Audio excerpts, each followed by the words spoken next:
Brothers and sisters, there was once a year, 1857. That was the year America introduced the penny, the nickel, the dime, and the quarter. That's where this story begins. At that time, capitalism was unleashed with no rules. The wealthy grew wealthier, and the working class struggled to keep up.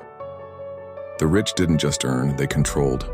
Between 1857 and 1932, the nation was dominated by a small class of powerful industrialists, millionaires with influence over laws, labor, and the lives of everyday Americans. Some called it the Gilded Age. There were no safety nets, no Social Security, no minimum wage, no labor protections. It was the age of unchecked capitalism. Boom, bust on boom. Bust crashes came and went. 1857, 1873, 1893, 1907. Every time the rich were rescued. Sound familiar? By the late 1920s, the imbalance had reached a breaking point. The system created extreme inequality, and the economy collapsed in 1929. By 1932, America stood on the edge of the economic collapse. America needed new ideas, and those came from one man, a man whose ideas saved capitalism from itself. His name was John Maynard Keynes, born in 1883 in Cambridge, England. He wasn't just an economist. He was a mathematician, a philosopher, and most of all, a man who saw through the chaos of the markets to the human cost behind every crash. In the aftermath of World War I and the Great Depression, he warned, "The market left to itself will not heal society. It will consume it." He believed government had a duty, not to control capitalism, but to stabilize it, to protect workers from collapse, to ensure the rich didn't hoard all the gains. Keynes's revolutionary idea that when the private sector stops spending, the public sector must step in, that governments should invest in people, in jobs, in roads, in hope. This became known as Keynesian economics. And starting in 1932, the United States began to follow his ideas. What happened next? Changed the world. And that, my friends, is where the real story begins. In 1932, America stood at the edge of collapse. Unemployment was over 20%, banks were failing. The system had broken under the weight of its own greed. A new president took office. His name was Franklin Delano Roosevelt, and he brought with him something America had never seen before: Keynesian economics. It meant putting people back to work. It meant using the power of government to stimulate the economy, to build bridges, roads, schools, to restore confidence. The New Deal wasn't one law, it was dozens. Social Security, unemployment insurance, banking reform, jobs programs like the WPA and CCC protections for workers and unions. For the first time in American history, the government wasn't bailing out the rich. It was investing in the people. And it worked. Between 1933 and 1937, the economy surged. Unemployment dropped, wages rose. The stock market began to recover. But not everyone was happy. In 1936, FDR faced a political war, not just against a party, but against a class. These economic royalists complain that we seek to overthrow the institutions of America. What they really complain of is that we seek to take away their power. Franklin D. Roosevelt, 1936. He looked them in the eye and said, "They hate me and I welcome their hatred." He named them economic royalists, the titans of wealth, the ones who had crashed the system and then wanted it back. But Roosevelt didn't back down. He expanded the New Deal. He gave workers the right to organize. He built a floor under the economy. And by 1940, America was recovering. By the numbers, GDP grew 10% a year from 1934 to 1937. Unemployment was cut in half. Millions had jobs who didn't before people had hope again. Then came war. World War II didn't just reshape the globe, it supercharged Keynesian economics. Government spending ramped up for the war effort. Factories reopened. Women entered the workforce. Unemployment dropped below 2%. By 1944, Roosevelt was planning something even bigger: a new foundation for peace and prosperity. He called it the Second Bill of Rights. True individual freedom cannot exist without economic security and independence. FDR, 1944. He envisioned the right to a job, the right to a decent home, the right to medical care, the right to education, the right to protection from economic fears, but he wouldn't live to see it. In 1945, Franklin Roosevelt died in office. Still, the economy he built lived on. After the war, America faced a new test: the transition to peace. But this time we were ready. With Keynesian economics guiding the way, we invested in our people, not just in weapons. The GI Bill sent millions to college. New highways, bridges, and homes created jobs. Union membership soared, home ownership exploded. And for the first time in American history, the working class became the middle class. Between 1946 and 1972, productivity rose 97%. Wages rose 91%, CEO pay grew only 10%. The gap between the rich and the rest? Shrinking, poverty dropping, opportunity expanding. It was an economy built from the bottom up and the middle out, not the top down. Factories boomed. The average American family could afford a home, a car, a vacation, even send their kids to college on one income. All while the national debt shrank relative to the economy. And under the hood, the government was doing exactly what Keynes predicted, spending when the economy slowed, saving when it sped up. Keynesian economics wasn't just theory anymore, it was working. For a generation, the American dream felt real. It wasn't perfect, not for everyone, but for the first time it felt possible. But in the early 1970s, storm clouds returned. Oil prices surged, inflation climbed, wages stagnated, confidence shook, and some began to whisper again. Government is the problem. Let the market fix itself. Cut taxes on the rich, and it'll trickle down. Sound familiar? Same was said in 1881, 1900, 1932, 1942, etc. By the early 1970s, America was still benefiting from the ideas of Keynesian economics, strong growth, expanding wages, the middle class rising. But in 1973, an oil embargo sent fuel prices soaring. Supply chains stalled, goods became more expensive. Inflation, once manageable, began to surge. Prices rose, paychecks didn't. The economy wasn't growing, yet everything cost more. They called it stagflation, and it defied everything economists thought they knew. Between 1973 and 1980, inflation quadrupled. Interest rates climbed to nearly 20%. Unemployment stayed high. And people lost faith, not just in the economy, but in the system itself. For many, the American dream began to feel out of reach. Leaders tried to respond, wage and price controls, tax rebates, and tighter monetary policy. But nothing seemed to work. Meanwhile, a new economic message was rising, a man who promised a new dawn. His name was Ronald Reagan, and in January 1981, a new era began. In 1981, the United States made a major policy shift. For nearly 5 decades, government had played an active role in stabilizing the economy, a system based on Keynesian economics. But that changed with the election of President Ronald Reagan. Reagan's opposite economic approach focused on reducing the role of government in economic life. This philosophy emphasized lowering taxes, cutting regulations, and reducing federal spending, with the idea that economic growth would follow. One of the first major policy moves came in August 1981, when the Economic Recovery Tax Act was signed into law. It lowered the top marginal income tax rate from 70% to 50%, with additional cuts across other brackets. Capital gains taxes were also reduced, and the overall tax burden on corporations and higher income individuals decreased significantly. At the same time, federal spending on certain social programs was reduced, and several deregulatory efforts were launched to loosen rules on banking, energy, transportation, and telecommunications. If this sounds familiar, this is because these are the same philosophies that we were following up through the 1920s. These policies became known collectively as Reaganomics. Supporters credited these changes with increasing investment and promoting growth. Others pointed to rising federal deficits and uneven benefits across income groups. In 1987, the financial system faced a major shock. Black Monday, a global stock market crash in which the Dow Jones Industrial Average fell by 22% in a single day, the largest one-day percentage loss in U.S. history. This was the first major stock market crash since the 1930s. Markets eventually recovered, but the crash raised new concerns about deregulation and systemic risk. From 1981 to 1987, several trends emerged in the distribution of income and wealth.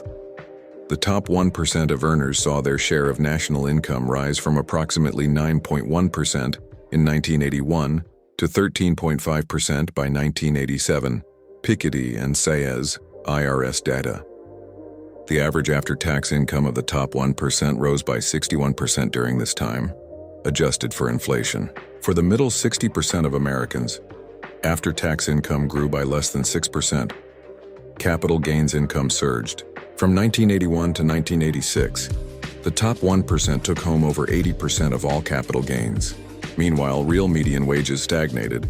The average full-time worker in 1987 earned only $388 more per year, inflation-adjusted, than in 1981.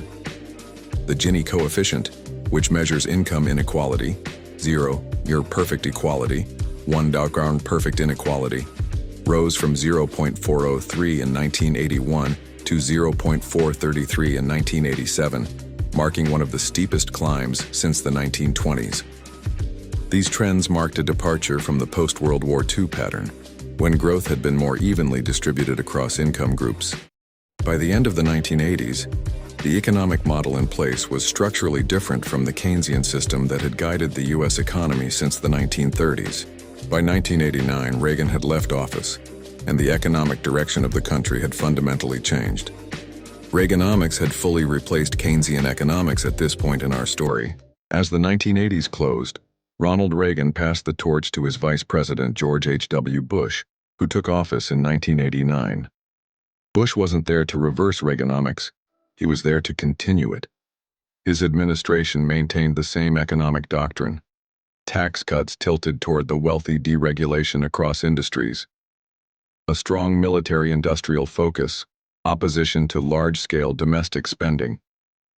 Bush coined the phrase, "1,000 points of light," but he offered little federal action to address growing inequality or stagnant wages. By 1992, the federal deficit had nearly tripled since 1980. Middle-class income had stagnated. Unions were weaker than at any point since WE2 CEOs were earning over 100x more than the average worker. Although he promised a kinder, gentler nation, Bush's economic policy stayed firmly in the Reagan mold. When a mild recession hit in 1990-1991, public confidence faltered, especially after George broke his 1988 "read my lips, no new taxes" pledge by raising taxes in a failed attempt to reduce the deficit. With the economy sluggish and the middle class squeezed, America was ready for something new. After 12 years of Reagan and Bush, Americans voted for change. In 1992, Bill was elected representing a new political movement, the New Democrats. These weren't the party of FDR anymore. Clinton and his allies embraced deregulation, free markets, and austerity, a centrist, corporate-friendly shift that marked the end of the Keynesian consensus. In 1994, Republicans, led by Newt Gingrich, unveiled the Contract with America, a sweeping conservative agenda focused on shrinking government, cutting taxes, and slashing social programs. Instead of opposing it, Clinton found common ground. 1996. Welfare Reform, the Personal Responsibility and Work Opportunity Reconciliation Act, PRWORA. BC worked with a Republican-controlled Congress to dismantle the New Deal-era welfare system. He signed PRWORA into law, which cut federal welfare spending by $54 billion over 6 years, imposed strict work requirements and time limits on benefits, shifted control of welfare to the states. The effect? Poverty didn't fall, it shifted. Millions were pushed into precarious low-wage jobs without social support. The working poor grew. Repeal of Glass-Steagall Act, Banking Act of 1933. This one was bipartisan. Bill, with strong support from Republicans in Congress and from Wall Street Democrats like Schumer and Summers, signed the Gramm-Leach-Bliley Act into law, repealing Glass-Steagall. That law had kept commercial banks and investment firms separate since the Great Depression. Its repeal allowed banks to gamble with customer deposits created too-big-to-fail megabanks, set the stage for the 2008 crash. Even Greenspan admitted later that this deregulation went too far. But by then, both parties had already handed Wall Street the keys. As the new millennium began, Reaganomics still reigned supreme. In 2001, President Bush enacted sweeping tax cuts, the largest since the Reagan era. Backed by a Republican Congress and with little resistance from corporate-aligned Democrats, the Bush tax cuts slashed top marginal rates and capital gains taxes. The top 1% gained disproportionately, while public investments declined. Between 2001 and 2007, the top 1% of income earners captured over 53% of all income growth. Middle-class wages stagnated even as worker productivity rose. From 2005 to 2007, a housing bubble, inflated by reckless deregulation and predatory lending, created a temporary illusion of prosperity.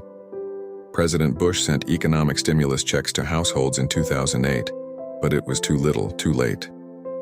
2008 financial crash. Wall Street collapsed under the weight of its own speculation.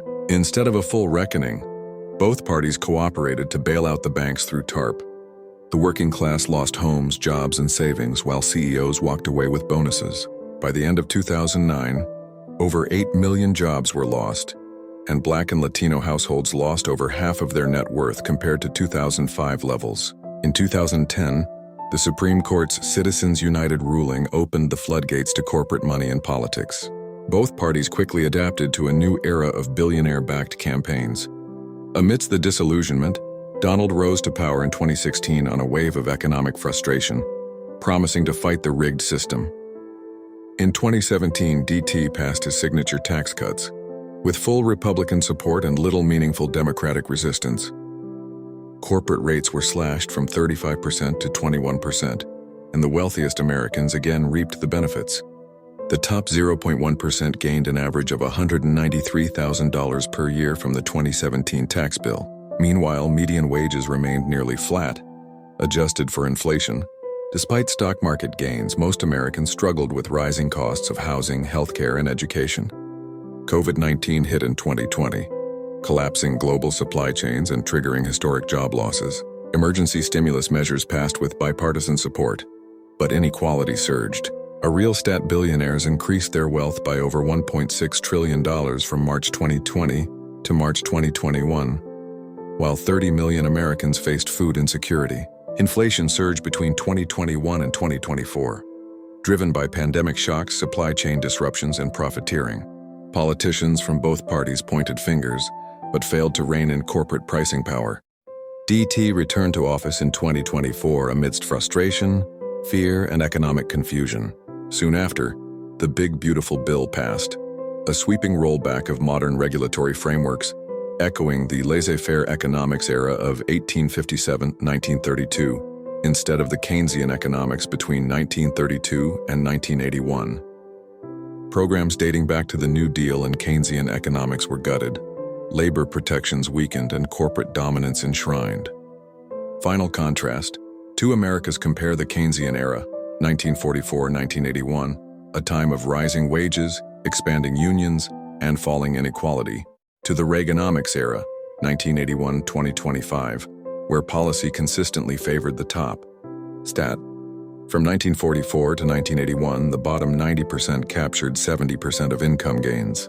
From 1981 to 2025, the top 1% captured over 60% of all growth. Union membership fell from 25% in 1981 to just 10% by 2025. Real median wages in 2025 were roughly the same as in 1979, despite GDP doubling.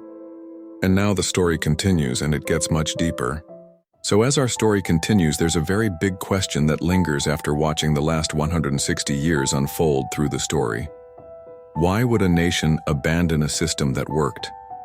Why would America walk away from a Keynesian economy where wages rose, unions grew, the middle class expanded, and inequality shrank? Between 1944 and 1981, Keynesian economics built the strongest middle class the world had ever seen.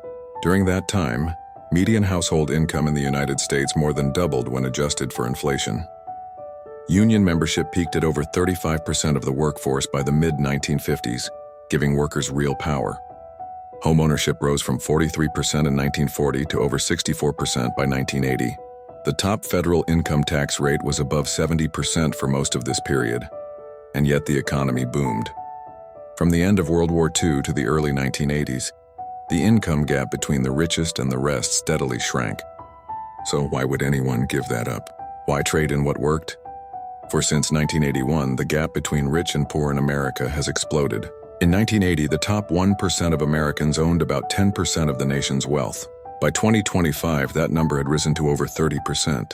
Meanwhile, the bottom 90% have seen their share of national wealth shrink dramatically, the direct opposite result of Keynesian economics. Real wages, meaning pay adjusted for inflation, have barely moved for ordinary workers since the early 1980s. But CEO pay has skyrocketed, increasing by more than 2,400% between 1980 and 2020. To put that in perspective, in 1980, the average CEO made about 40 times what the average worker earned. By 2020, that number was over 350 times. The direct opposite result of Keynesian economics' key protections were stripped away. In 1987, the Fairness Doctrine, the law requiring balanced viewpoints in broadcast media, was repealed. That allowed partisan media to dominate the airwaves. It meant that no longer when we talked politics did we have to have both sides presented on airwaves. In 1999, the Glass-Steagall Act, a Depression-era law that kept commercial banks and investment banks separate, was repealed. Less than a decade later, Wall Street crashed the economy in 2008 by gambling with ordinary Americans' mortgages. This was a Keynesian economic law that had stood for 60 years. Then came the 2017 tax cuts, passed by Republicans but supported by many Democrats. The wealthiest corporations paid even less. Working families got scraps. By 2025, the richest 1% paid a lower effective tax rate than most of the middle class. This made the wealth inequality problem even bigger, instead of fixing it like Keynesian economics would have. From 1940 to 1980, there were no major stock market crashes. But after 1981, there was Black Monday in 1987, then the dot-com crash in 2000, the financial collapse in 2008, and by the early 2020s, inflation was squeezing families harder than any time since the 1970s. And now, many of the laws that once protected the public, laws passed during the New Deal with Keynesian economic philosophy, have been gutted or erased. By 2025, America's economic laws looked eerily similar to those of 1929, just before the Great Depression. So why trade in what worked for what broke us? The answer to why it changed, it wasn't your decision. It wasn't made in a voting booth. It was made in corporate boardrooms by a powerful elite called economic royalists, the same kind that President Franklin Roosevelt warned us about in 1936. These economic royalists complain that we seek to overthrow the institutions of America, Roosevelt said. These institutions were laws that made the rich powerful. What economic royalists really complain of is that we seek to take away their power, said FDR. FDR called them what they were, economic royalists. Economic royalist definition: an individual who uses wealth and influence to shape laws, markets, and public policy in ways that concentrate power at the top, often at the expense of democratic institutions, working-class prosperity, and broad-based economic opportunity. Economic royalists believe the economy should serve elite interests first, protecting corporate profits, deregulating industry, suppressing wages, and shrinking the public sector, while portraying these moves as freedom or efficiency. They resist systems like Keynesian economics that balance capitalism with fairness, and often work behind the scenes to undermine reforms that limit their control. Most of all, economic royalists are not defined by party or title. They exist in both major political parties, media empires, corporate boardrooms, and high finance. Their goal is to maintain a system where wealth protects itself and grows without accountability. And for a time, just a short time, economic royalists were pushed back. But to understand how economic royalists returned, we have to go back to where it began. This is the story of how money took control and never let go. We will begin in 1857 not with a revolution, but with a transaction, not with votes, but with wealth. Before power wore suits, it minted coins. In 1857, America introduced something new: the penny, the nickel, the dime, and the quarter. For the first time, the United States had a standardized national currency. And with that, money gained a new kind of power. Not just to buy things, but to buy people, to buy influence, to buy silence. This was the beginning of the forming of the economic royalist idea. The Gilded Grip, 1870s, 1890s. In the decades that followed, America's wealth flowed upward, fast. Railroad tycoons were handed over 100 million acres of public land. Monopolies like Standard Oil, U.S. steel and American tobacco seized control of markets and politics. By the 1870s, the elite were starting to develop into economic royalists of their day. They were untouchable. When workers rose up, like during the Great Railroad Strike of 1877, they were crushed. President Rutherford B. Hayes sent federal troops not to protect citizens, but capital. From 1873 to 1897, America suffered the Long Depression. But the fortunes of the ultra-rich elite economic royalists grew. This was Gilded Age capitalism, golden on the surface, rotten underneath. The people pushed back, 1896-1913. In 1896, reformer William Jennings Bryan warned of the business elite's grip on money. "You shall not crucify mankind upon a cross of gold." But he lost the election. Money had already won. In the background, industrialists like J.P. Morgan and Rockefeller quietly bought politicians and policies, becoming the world's first true economic royalists of true power. The Federal Reserve was created in 1913, pitched as reform, but built to stabilize banks more than protect people. Profits in war, not peace, 1914-1919. During World War I, a few companies made billions in war contracts. Ordinary Americans were drafted and taxed, but the tycoons got rich in peace and richer in war. By 1918, the top tax rate hit 77%, but that was temporary. After the war, the economic royalists regrouped. The Roaring Setup, 1920s. The 1920s were their golden era. Under Presidents Harding, Coolidge, and Hoover, the economic royalists got exactly what they wanted. Top tax rates slashed from 77% to 25%, regulations stripped away unions, crushed minimum wage. Non-existent worker protections ignored. Sound familiar to today's actions by our politicians? By 1926, the top 1% owned over 40% of the nation's wealth. Sound familiar to 2025? Wall Street speculated like a casino. Banks gambled with people's savings. There were no guardrails. Between 1920 and 1929, worker productivity rose 43%, but wages barely moved. The profits went to the top. This was no accident. This was economic royalism, statutes, laws, and powerful people in full command. The fall, 1929-1932, and then the crash. In 1929, the economy imploded. Over 9,000 banks failed. 25% of Americans were unemployed by 1932. Breadlines stretched for blocks. Children starved in the richest country on earth. And yet, Wall Street was bailed out by itself. The government, led by President Hoover, refused to provide direct aid. The economic royalists of the time preached voluntary charity, but none came. It was around this time that 1932 came on the clock, and Franklin Roosevelt was elected president. He quickly adopted Keynesian economic philosophy and principles. This was the end of the first royalist era, but not the end of the royalists. Because economic royalism and economic royalists don't die with a stock crash or laws that hold them back. It hides, it waits. It uses any politician it can to try to find a way back in. As we will see as we continue our story, this fact rings true always. The economic royalists were not giving up easy. They had the money to fight. As Franklin Roosevelt pushed forward with the New Deal, unemployment began to fall. Public works put Americans back on the job. Social Security was signed into law. The Keynesian blueprint was working, stabilizing capitalism by investing in the people. But not everyone supported this new direction. Behind the scenes, a familiar force was already pushing back. They called themselves constitutionalists, businessmen, patriots. But President Roosevelt had another name for them: economic royalists. They had lost power, right, but not ambition. So they launched their first counterattack. In 1934, economic royalists formed the American Liberty League, a group backed by some of the richest families in America, including the DuPonts and Morgans. Its goal? To dismantle the New Deal and restore power to private enterprise. They branded Roosevelt's programs radical and socialist, and claimed government investment was a threat to freedom itself. In 1935, the Supreme Court, still stacked with conservative justices, struck down major parts of the New Deal, including the National Recovery Administration and key labor protections. Legal resistance became a tool of economic royalism. Then came 1936.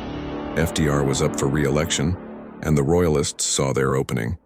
Economic royalism poured money into the campaign of Kansas Governor Alf Landon, who declared, "We must substitute for the New Deal, a real program of relief and recovery." He called Social Security a fraud on the working man and promised to roll it back. They failed. Roosevelt won in a landslide, carrying 46 out of 48 states. But they didn't give up. In 1940, corporate lawyer Wendell Willkie took up the torch for the economic royalists in the background.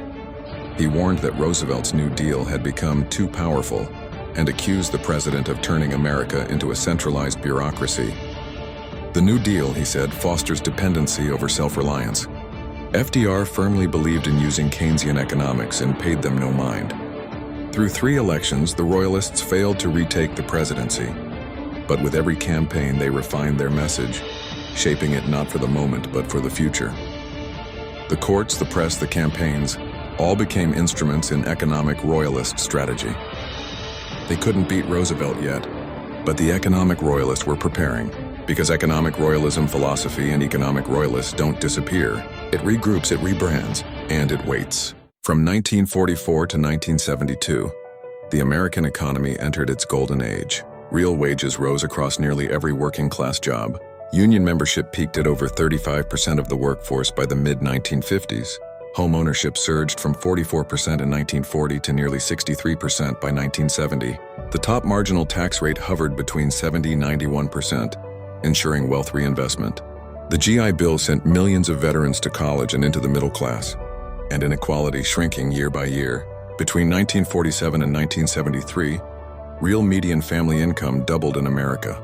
For nearly 3 decades, Keynesian economics ruled, and it worked. Government invested in infrastructure, housing, healthcare, education, and jobs. The result was the strongest, most stable middle class the world had ever seen.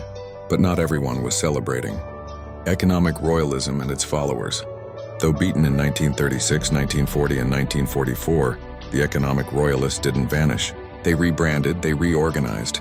They learned how to play the long game. In 1944, conservative business interests formed a coalition to begin lobbying against labor rights, social safety nets, and taxation on wealth. This would evolve into a network of think tanks, corporate-funded media, and political action groups that quietly reshaped public opinion. By the late 1940s, conservative judges were chipping away at New Deal policies. Court rulings began limiting union activity and state-level labor protections. In 1947, Congress passed the Taft-Hartley Act, severely weakening organized labor, despite Truman's veto. It was a major win for the economic royalists, allowing corporations to crush strikes, limit collective bargaining, and drive wedges between workers. This would be the economic royalists' most successful political victory until 1964. In the 1950s, they took to television. Think tanks like the Foundation for Economic Education, FEE, and later the American Enterprise Institute began promoting free market values, funded by industrialists who had opposed the New Deal from the start. Their goal? Make the public forget why the New Deal worked. In 1958, the National Right to Work Committee was born, backed by corporate donors, to weaken unions at the state level. By the 1960s, the economic royalists were gaining ground. By 1964, some Southern Democrats, angry about civil rights, federal spending, and union protections, began defecting. This allowed conservatives, now led by Barry Goldwater, to fuse corporate economics with culture war rhetoric. 1964 tax cut, signed by LBJ, lowered top rates on rich from 91% to 70%. This was the first major economic royalist policy win in 30 years, passed with help from Democrats and Republicans. Economic royalists had found their way back into the United States government. Deregulation discussions quietly returned to the table. Airline and banking rules were targeted for repeal. This was when the economic royalists got their foot back in the door. The result? In 1968, Richard Nixon won the White House on a platform of law and order and economic responsibility, code for cracking down on protest and slashing social spending. Though Nixon ran as a moderate, many of his backers wanted something more, a rollback of the New Deal and the complete end of Keynesian economics in the USA. Economic royalists were trying to pull the strings again like in the 1920s.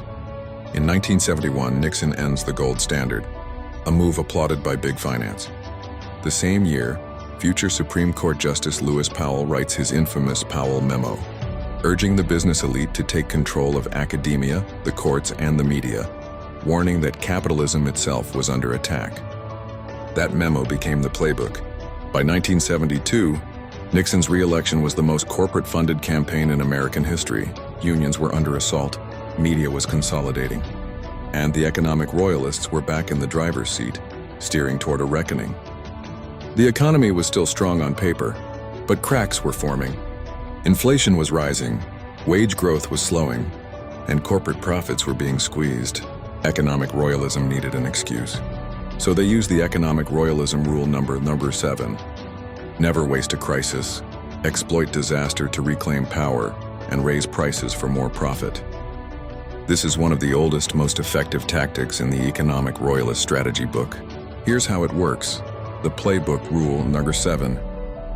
In times of global or national disaster, war, inflation, oil shocks, pandemics, financial crashes, frame the crisis as a justification to raise prices, cut worker protections, consolidate corporate power, and roll back public programs. Blame external forces but reap internal gains.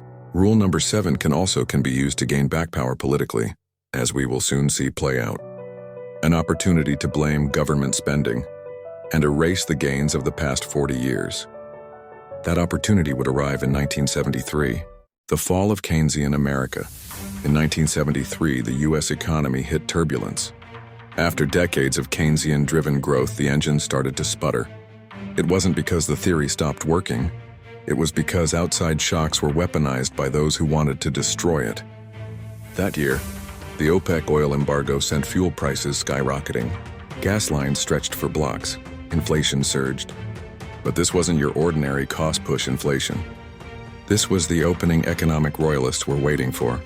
Economic royalists used the crisis, like they always do, to push an agenda. Prices rose not because wages were too high or spending was out of control, but because corporate America exploited the moment. CEOs used the oil crisis as cover to raise prices across the board, padding margins. This was textbook economic royalism. Use a disaster to justify inflation. Use the inflation to undo government restrictions via elections. Blame the government. Use public frustration to gain political power. Then came seesaw inflation. Let's break it down. One company struggling to meet quarterly earnings raises prices slightly. The competitor doing just fine matches or even exceeds that increase, not because they need to, but because they can. This cycle repeats like Coke and Pepsi. Over the years, they trade price hikes back and forth, artificially inflating prices, not based on supply or labor cost, but to meet Wall Street targets. Seesaw inflation isn't real inflation. It's a quarterly illusion, and it worked. Americans grew angry. They blamed whoever was in charge. Richard N. resigned in disgrace, but the economic royalists were just getting started. They had a new face in mind, one that could charm the public while selling the old pre-1932 playbook. Enter R. Reagan, an actor turned pitchman turned politician. He'd studied economics. He knew the truth studying Keynesian and economics, but chose the ideology of power. In 1964, he rose to prominence attacking Social Security and federal programs, echoing royalist talking points. He served as California's governor twice, breaking unions and pushing privatization. Ronald ran for president in 1976 but lost the primary to Ford. The royalists nearly got their man in, but not yet. Then came President Carter. A peanut farmer and a Southern Democrat, Carter won the presidency in 1976. But by then, the royalists had learned how to use inflation like a weapon. The Federal Reserve raised interest rates. Corporations continued jacking up prices. Wages didn't keep up. Unemployment remained high. Stats from the late 1970s. Real wages stagnated while corporate profits rose. The Consumer Price Index jumped over 13% in 1979. By 1980, mortgage rates were nearing 18%. Union membership began to fall for the first time in decades. The top tax rate was still 70%, but enforcement and loopholes gutted its impact. Carter tried, but his belief in deregulation and compromise failed him. The inflation weapon had done its job. In 1980, Reagan returned. He promised to get government off your back, but his tax plan did something else entirely. In early 1981, just weeks into office, RR survived an assassination attempt. The sympathy surge gave him the political momentum he needed to pass the Economic Recovery Tax Act of 1981, again using the economic royalist tactic of waiting for a crisis and then striking. The bill slashed the top marginal income tax rate from 70% to 50%, setting the tone for future cuts. Capital gains, corporate taxes, and all gutted. This wasn't just a tax cut. This was the death of Keynesian economics in America. The philosophy of public investment, social safety nets, and full employment was replaced by trickle-down promises, deregulation, and austerity. The economic royalists had won their way back into the government fully. In January 1981, a new era began. But it wasn't just a new president. It was a hostile takeover. Economic royalism, once defeated by FDR and Keynesian economics, was back. But this time it had a nickname. They called it Reaganomics. But make no mistake, it was the same agenda Franklin Roosevelt warned us about 45 years earlier. So what really was economic royalism, Reaganomics? Massive tax cuts for the wealthy. In 1981, the top marginal tax rate was slashed from 70% to 50%. By 1986, it fell again to just 28%. Corporate tax rates dropped from 46% to 34%. Tax cuts are one of the main goals of economic royalism. Budget cuts to social programs like, in 1981 alone, over 1 million Americans were removed from food stamp eligibility. Public housing and education programs saw significant funding reductions. Deregulation across the board. Between 1981 and 1986, the Reagan administration removed nearly half of all federal regulations, weakening environmental protections, financial oversight, and labor rules. The dismantling of Keynesian protections like 1980, Depository Institutions Deregulation and Monetary Control Act, removed interest rate caps on savings accounts and allowed banks to compete in riskier lending markets. Signed by Carter, but implemented under Reagan. 1981, Economic Recovery Tax Act, the largest tax cut in U.S. history at the time, with over 60% of benefits going to the top 10% of earners. 1982, Garn-St. Germain Depository Institutions Act, deregulated savings and loans associations. Later led to the savings and loan crisis, costing taxpayers an estimated $124 billion. 1987, repeal of the Fairness Doctrine, ended the requirement that broadcast media present balanced political viewpoints. Paved the way for partisan talk radio and the rise of figures like Rush Limbaugh, whose national show launched in 1988. What happened because of economic royalism, Reaganomics? October 19, 1987, stock market crash, Black Monday. Markets fell 22% in a single day, the worst one-day percentage drop in U.S. history, caused by deregulated speculation and automated trading systems. From 1981 to 1989, worker productivity rose by 13%, but median wages grew by only 2.6%, adjusted for inflation. Real wages for average workers were essentially flat, exploding CEO pay. In 1980, CEO to worker pay ratio was about 30-1. By 1989, it had ballooned to 70-1. Income inequality accelerates. In 1980, the top 1% of earners took home 8% of national income. By 1989, that number had jumped to 13.5%, a 70% increase in their share. Union membership declined. In 1981, 20.1% of U.S. workers were unionized. By 1989, it had fallen to 16.4%, weakening worker bargaining power nationwide. Poverty remained stubborn. Despite GDP growth, U.S. GDP grew more than 30% during the 1980s. Yet the poverty rate remained stuck. 1981, 13.0%, 1989, 13.1%. The propaganda machine. In 1987, one final blow was delivered.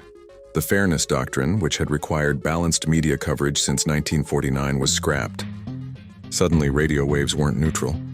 In 1988, Rush Limbaugh launched his national show, the first brick in what would become a right-wing media empire. Economic royalism now had a voice, 24/7. Final assessment, the empire strikes back. By the end of the 1980s, economic royalists were in their strongest position since 1931. The richest Americans paid the lowest taxes in half a century. Banks were riskier and freer than ever. Corporate media was no longer balanced or publicly accountable. Workers had lost power, wages had stagnated, CEOs were earning 70 times more than the average worker, inequality had surged across every metric. Reaganomics wasn't a new idea. It was the resurrection of an old one.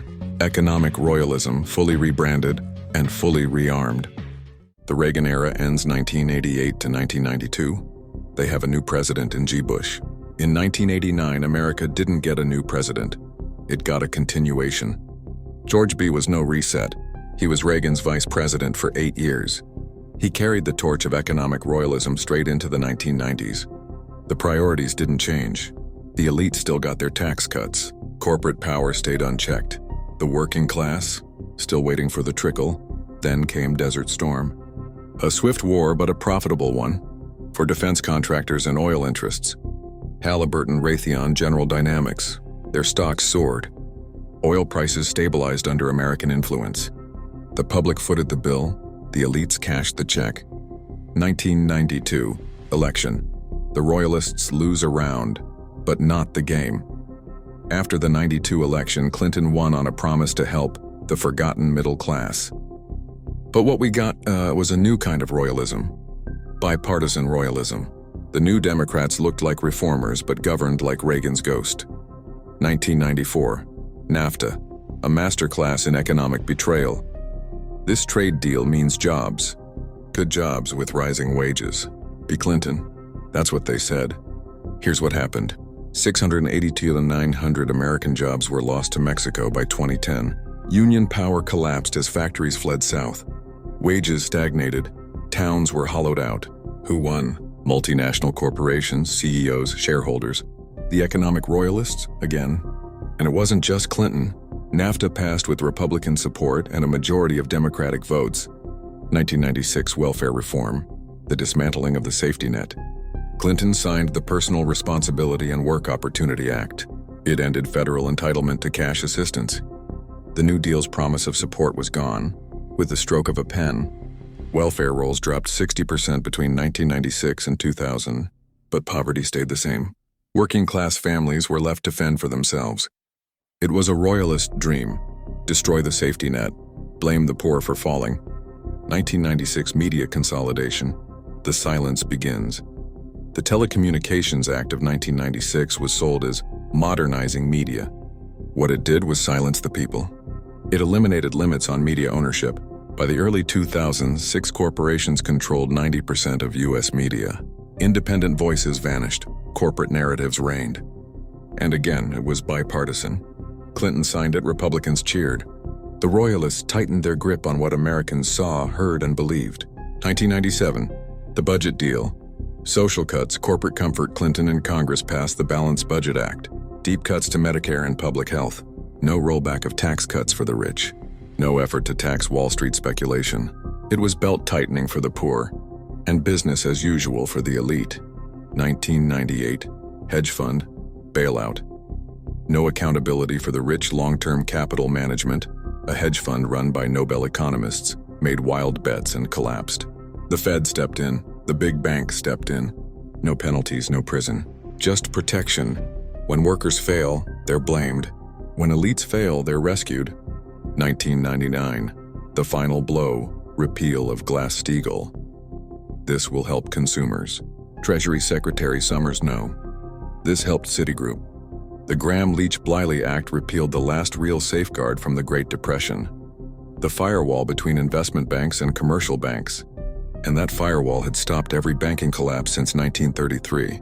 Glass-Steagall was gone. Investment banks could now gamble with your deposits.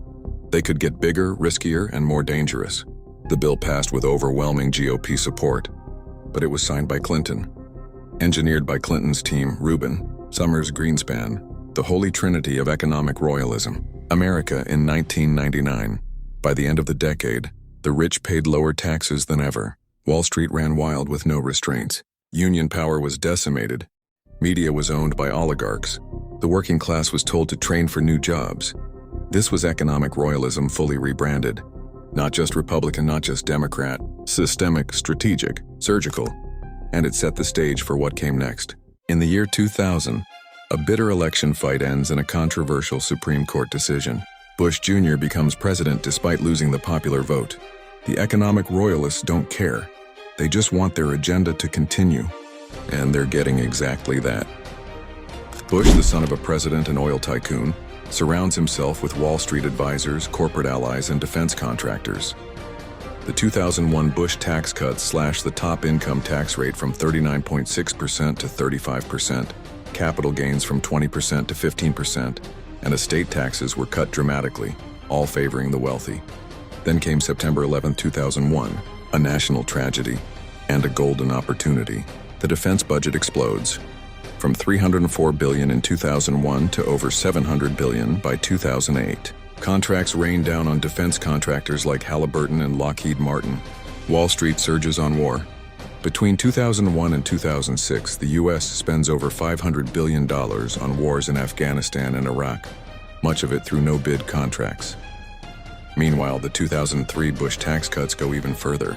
Dividends, money made off investments, not work, are now taxed at just 15%. By 2004, the richest 1% of Americans are taking in more income than at any point since 1929. The 2004 re-election campaign is fueled by fear and flag-waving. Bush wins again, but the economy is getting hollow. In 2005, banks are packaging garbage subprime mortgages into AA-rated securities. Congress looks the other way. Wall Street is printing fake money on fake assets. By 2006, housing prices are 85% higher than they were in 2000. Median wages basically flat. The top 0.1% earn more in capital gains than the bottom 90% earn in wages. Then it all collapses. 2008, the crash. 8.7 million jobs lost. Home values plummet. Retirement accounts wiped out. 9 million foreclosures. But economic royalists aren't hurt, they're rescued. Congress passes the $700 billion TARP bailout. Banks like Goldman Sachs and JP Morgan get back on their feet. Executives get bonuses, the public gets laid off. In the final months of Bush's presidency, the national debt soars past $10 trillion, but no one's held accountable. Then comes Barack in 2009. A chance to reverse course? Not exactly. His economic team includes Summers and Geithner, both architects of 1990s deregulation. The stimulus bill of 2009 provides some relief, but more than 40% goes to tax cuts, many for corporations. From 2009 to 2012, the richest 1% capture 93% of all income gains during the recovery. Foreclosures continue. Over 4 million families lose homes between 2009 and 2012. Banks get bigger than ever. In 1990, the 5 largest banks held 10% of U.S. assets. By 2012, they hold over 45%. In 2010, Citizens United unleashes corporate money into elections. Billionaires like the Koch brothers and Sheldon Adelson pour in hundreds of millions. Royalist influence is now openly legal. By 2012, Wall Street is booming again. The Dow Jones hits 13,000. But wages for most Americans remain lower than in 2007. Real median household income has declined from $58,000 in 2007 to $51,000 in 2012. Inequality continues its climb. CEO pay soars to 273 times the average worker. In 1980, it was 30 to 1. In 2012, Obama is re-elected. But by then, the bipartisan embrace of economic royalism is complete. Republicans and Democrats alike have walked away from the working class. Keynesian economics buried. Glass-Steagall gone. Corporate profits are at record highs. Labor unions are at record lows. And the American middle class, hanging by a thread. Going into 2013, economic royalism is as strong as ever. America entered 2013 with a fragile economy and a fading memory of the Great Recession. The president began his second term. But Keynesian economics, the idea of investing in people, jobs, and infrastructure, had long since left the national conversation.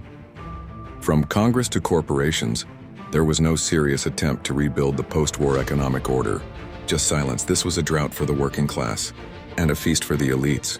Between 2013 and 2016, the top 1% gained over 70% of total income growth, while the bottom 90% fought over scraps. Wages stagnated, union power stayed weak, productivity went up.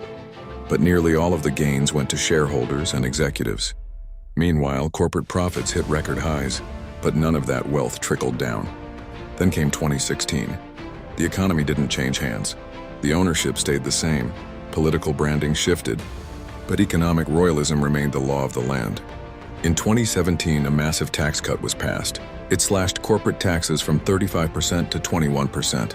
Top earners saw massive windfalls. By 2018, over 90 Fortune 500 companies paid zero in federal income taxes. Stock buybacks exploded. $6.4 trillion in buybacks happened between 2018 and 2022. CEO pay surged to over 6,000 times the average worker's wage. The rich got richer, everyone else got the bill. The political class didn't just allow it, they signed off on it, together. Two parties, one mission, keep the donors happy.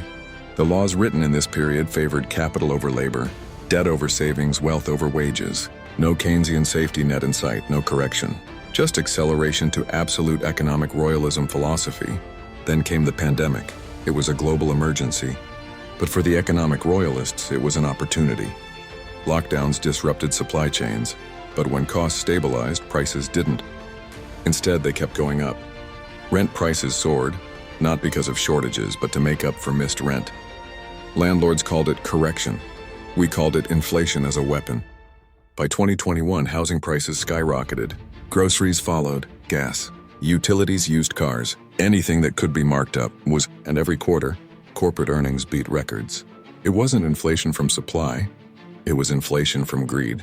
This was the seesaw inflation theory in action. One company struggles, so they raise prices to hit Wall Street targets. Another, doing fine, matches the increase. Back and forth, until a soda costs more than a gallon of gas. This wasn't economics, it was strategy. And the target was the presidency. The Royalist counterattack 2022-2024. The inflation panic fueled discontent. Voters grew angry. Headlines blamed the administration. Never mind that corporate profits were booming. Never mind that wages weren't driving prices. The noise worked. The public was exhausted, disillusioned, and just like that, the old playbook worked again. In 2024, the presidency flipped. Back to the candidate who once promised to fight the rigged system, then cut taxes for the rich the very next year. The first major act of the new term? The Big Beautiful Bill, a sweeping piece of legislation that reset America's economic laws back to the pre-Keynesian era. The same framework that ruled between 1857 and 1932. Regulations were erased, worker protections dissolved, social programs cut, corporate taxes eliminated or slashed to historic lows. The bill passed fast, it was bipartisan. And just like that, economic royalism wasn't hiding anymore. It was in charge. In less than 50 years, America went from top tax rate of 91%, 1950s, to 37%, 2025. CEO to worker pay ratio of 20.1 to 6,666. One home ownership for the middle class, to record high rents, unions representing 1 in 3 workers to less than 1 in 10. The middle class was built by Keynesian economics. It was dismantled by economic royalism. Economic royalism didn't win by accident, they won by design. And if we Americans don't understand what happened between 1934 and 2025, we'll never get back our freedom. Alright, I know it's been a long view, but we have made it to the end of this video. Thank you for sticking around and learning. Let's do one more exercise before we end this video. We are going to use artificial intelligence to predict out the next 50 years using both systems, economic royalism and Keynesian economics. What if economic royalism rules for 50 more years? If we keep walking this path, if economic royalism remains the system, what happens to America over the next 50 years? Income inequality explodes. The top 1% of Americans currently hold 30% of all wealth. By 2075, projections show that could rise to over 40%, while the bottom 90% owns even less than today. Middle class collapses. Median real wages rose just 2% from 2000 to 2023. If the trend continues, they'll fall by 10% or more by 2075. Union membership nearly disappears, from over 25% in 1970 to just 10% in 2020. By 2075, union coverage may drop below 5%, gutting worker leverage. Boom-bust cycles intensify. Recessions occurred roughly every 7 years in the post-1981 era. In the future, deregulation could push that to every 4 years. Public goods crumble. Healthcare, housing, education become increasingly privatized. Out-of-pocket healthcare costs, already averaging $13,000 a year per household, double by 2075. Democracy weakens. As elite influence grows, the will of voters becomes secondary to the power of billionaires and lobbyists. America will not ever recover. But what if we return to Keynesian economics, 2025, 2075? But what if we turned it around? What if America reclaimed a system that worked? If we returned to pre-1981 laws, the Keynesian model, top 1% wealth share stabilizes around 25%. Middle-class wages rise by 20% by 2075. Union membership grows back to 25%, reversing 50 years of decline. Home ownership increases to 70%, driven by New Deal-style investment in public housing and fair credit rules. Public infrastructure thrives. A new wave of roads, broadband, green energy, and education. Economic stability returns. Recessions become rare and mild. Fiscal policy responds quickly as it did from 1945 to 1972. The hidden pyramid of economic royalism. Economic royalism isn't Republican or Democrat. It hides behind both. The pyramid of power. Top tier, billionaires, multinational corporations, private equity. Second tier, lobbyists, dark money super PACs, corporate-funded think tanks. Third tier, captured regulators, bought lawmakers, deregulated monopolies, Democrats and Republicans bottom tier. Voters locked in party politics, misled by media, struggling without leverage, FDR's warnings from the 1930s, echoes from the past. I tremble at the power amassed by money woven secretly through party and policy. Not all enemies wear crowns. Some simply tighten the reins on silent power. They complain that we seek to overthrow the institutions of America. What they really complain of is that we seek to take away their power, the Roosevelt legacy. A senator once said after Roosevelt had passed away, "Roosevelt is not dead. He left us a pattern so definite, so permanent, we cannot escape it. I found the pattern and now you do too." Economic royalist is a word that's existed since 1936, but the phrase economic royalism is not in the English dictionary. You won't find it anywhere. It is a new word phrase. It's a new word coined up by me to explain what economic royalists are about. The word, economic royalism. Economic royalism, noun. The systematic capture of political institutions by an elite class, enforced through debt, deregulation, and artificial scarcity, designed to shift power away from democratic society and into private hands. Defined by Larry Smith on July 23, 2025. The pattern of power. 10 signs of economic royalism. 1. Laws that benefit the top earners disproportionately. 2. Cuts to social safety nets under the excuse of deficit. 3. Deregulation of corporations and banks. 4. Rising wealth inequality. 5. Declining union participation. 6. Influence of dark money and lobbyists. 7. Use of inflation and crisis to pass harmful laws. 8. Media consolidation and propaganda tools. 9. Increased privatization of public goods. 10. Political parties co-opted by elite interests. Use these 10 parameters to identify economic royalism amongst your leaders using your artificial intelligence apps. Final appeal to the audience. Look it up. Every number, every law, this isn't conspiracy and this is history. Share this story, tell 10 people. Ask your elected officials if they believe in Keynesian economics. And if not, ask why not. America thrived once under shared prosperity.